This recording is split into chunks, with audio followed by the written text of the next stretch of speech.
Marketing's Beacon 5 things about marketing this week. My name is Roger Gallegos. I'm the founder and CEO of Beacon Marketing.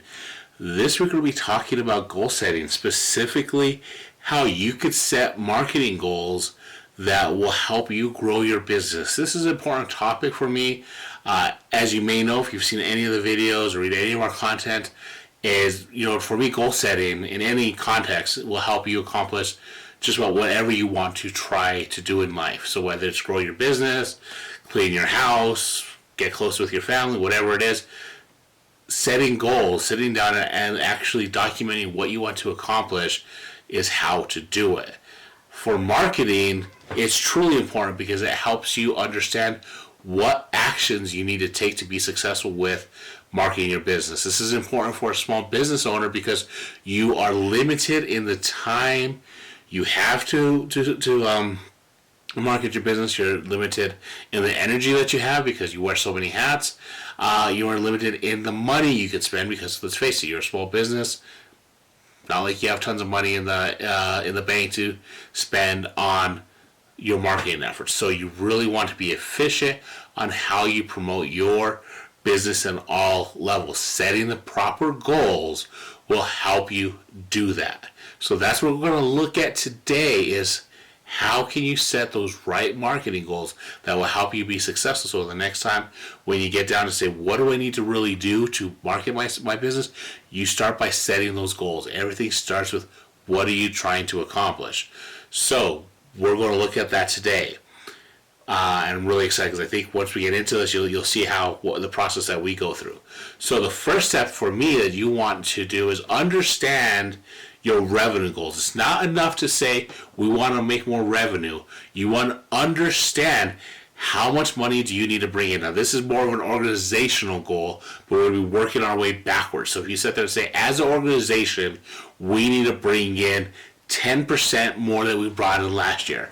So what does that mean? So let's say you brought in, let's say a round number, $1,000 last year. I know you're not going to be successful in bringing in $1,000, but we just want to use a round number for conversation's sake. So if you're going to bring in 10 more percent, that means we need to make $1,100 to meet our goals. So right there, you just identified we need to make $1,100. So once you do that, then you can take the next step. So first step is to understand your revenue goals because you want to understand where you're trying to get to. Next step is how are you going to meet those revenue goals? So what services or products do you need to sell to make those? So again, this kind of goes back to what we talked about last week is your UVP and what makes you stand out. So once you understand where you need to get to, you need to break down and say, here's how we're going to get to. So these are the products and services that we need to sell. Are the things that are going to help us make that goal. A lot of people don't do that because they just say, we're going to sell everything. That's not necessarily right because you only have, if you offer 10, 15 services or 100 products, chances are only a subset of those things will help you meet your goal. So what you want to do is identify what things that you do really well, what things that your business sells the most of. Those are the things that you really want to highlight.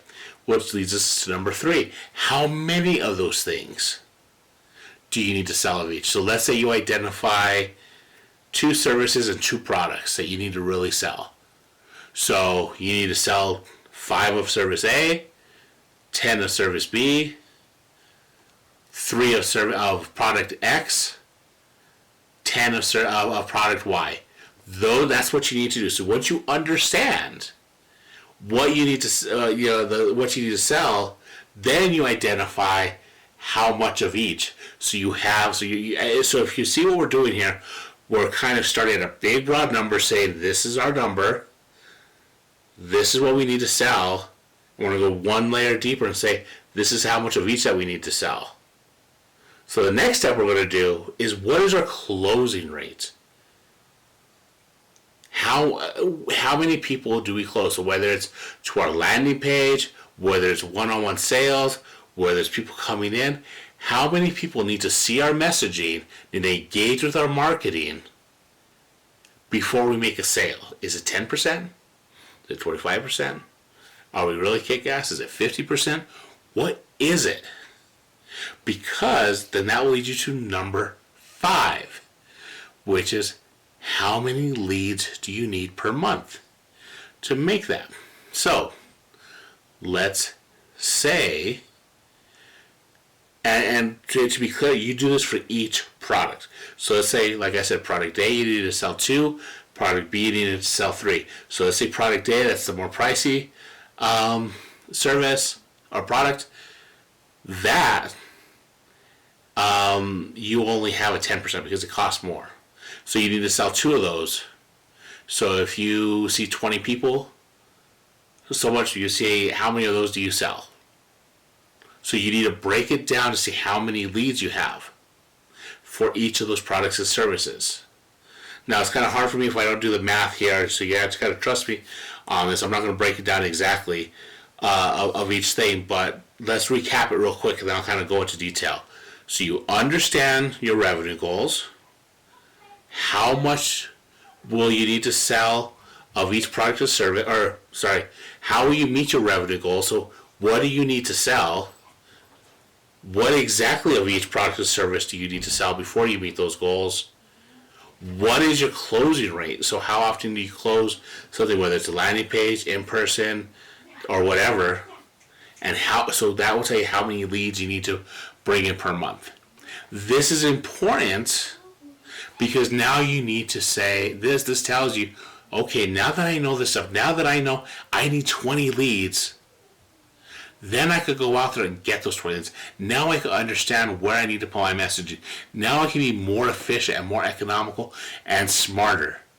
A larger company like Facebook or Coca-Cola or Frito-Lay, they don't have to do that to this level because they could just put an ad during the Super Bowl and they just see so many eyeballs that they're going to make sales. But for you as a small business owner, you don't have those resources. You don't have millions of dollars that you can spend on a single ad. So what you have to do is be more economical. And this method that I just showed you, by understanding your revenue, by understanding how you're going to make that revenue, by exactly what do you need to sell to make that revenue, understanding your closing rate, and then finally understanding, that's what we want to get to. The ultimate thing is we want to get to how many leads per month that you need. Because once you understand how many leads per month that you need, then you can want to go get those leads. Then everything you do could be centered around, we need 20 leads for product A. We need 15 leads for product B. We need 30 leads for service X. We need 10 leads for service Y. Those things will help you understand. So as you go through, you break down your marketing efforts each month or each quarter, you could say, this is what we're targeting. This is what we're going for. Do you see how that works out? That helps you break it down so you become much more economical and much more efficient with your marketing efforts. Now, one caveat to this is you want to remain flexible. You kind of want to be able to say, okay, maybe instead of product A, B, or service X, Y, maybe we're just going to focus on product A this month. Or maybe we're going to focus on service Y. So you adjust it so you can sit there and say, instead of getting this many leads for this, we're going to focus all our leads on that because this is what, based on the season and based on what people's needs, we're going to focus on this for this month or this quarter. So you don't necessarily, you want to be flexible as you go through and you want to be able to understand. And then the other note I'll do is make sure to frequently check in on this. So if you notice that, hey, we're kicking butt on this product or this service, maybe you tune up that messaging for that and you lower the other things because maybe it's not effective. Maybe you don't need to sell as much. Or if you really feel like, you know what, we really could make it, if we fix our messaging with service Y or product A, we could really be killing it. So let's fix that. There's all kinds of ways you could go into this, but I won't go into it because it's just, without specific numbers or without sitting down with you individually, it'll be even more confusing than I'm afraid I might have already been for some. So if you have any questions, if you're confused on this at all, please let me know. But if you understand this, if you see how this goes, if you see how setting those right goals will help you be more economical, be more efficient with your marketing efforts, let me know what you think about this. Let me know what marketing goals that you want to set. Say, I need to sell 10 of these. So if I need to sell 10 of these and my closing rate is 50%, then that means you need 20 people to see. So those type of things will help you understand how you need to get out there. So as always, please let me know what you think. Like, share, comment, and subscribe. I'll be back next week. We'll be talking about the importance of engagement and how you can increase your engagement with your target audience. My name is Roger Gallegos. This has been Beacon Marketing's Beacon 5. Thank you so much for tuning in. I look forward to speaking to you next week. Have a good one. Bye.